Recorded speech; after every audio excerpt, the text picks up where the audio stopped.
बिस्मिल्लाहिर्रहमानिर्रहीम। Mutual fund की इस्तिलाह में क्लोज एंडेड फ़ंड और ओपन एंडेड फ़ंड ये टर्म बहुत मशहूर है।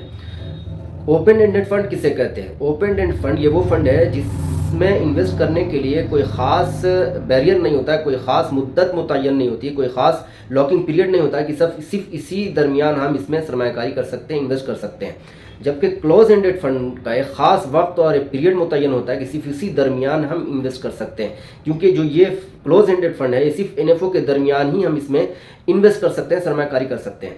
इसी तरह जो ओपन एंडेड फंड है इसकी कोई ख़ास मैच्योरिटी डेट मुतय्यन नहीं होती, कोई फिक्स डेट मुतय्यन नहीं होता। हम किसी भी वक्त इसमें एंट्री कर सकते हैं, किसी भी वक्त इससे एग्जिट ले सकते हैं। इसीलिए इस फंड का जो फंड मैनेजर होता है वो long term capital, long term investment को तरजीह देता है। जबकि क्लोज एंडेड फंड में इसकी ख़ास मैच्योरिटी डेट मुतय्यन होती है, एक वक्त मुतय्यन होता है कि सिर्फ इसी वक्त तक, इसी ख़ास वक्त तक के लिए हम इसमें इन्वेस्ट कर सकते हैं।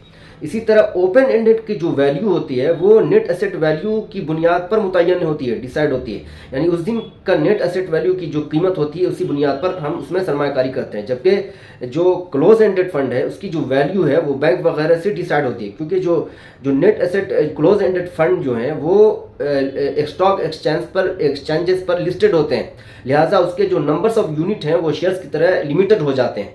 लिहाजा इसलिए जो ओपन एंडेड फंड है इसमें लिक्विडिटी की सहूलतें मौजूद होती है कि हम कभी भी इसमें इन्वेस्ट कर सकते हैं, कभी भी इससे एग्जिट ले सकते हैं। जबकि क्लोज एंडेड फंड में ये सहूलतें मौजूद नहीं होती हैं। इसमें इसकी ख़ास मैच्योरिटी डेट भी मुतय्यन होती है, उस मैच्योरिटी डेट के बाद वो खुद ब खुद रिडीम होकर उसके पैसे आपके अकाउंट में आ जाते हैं।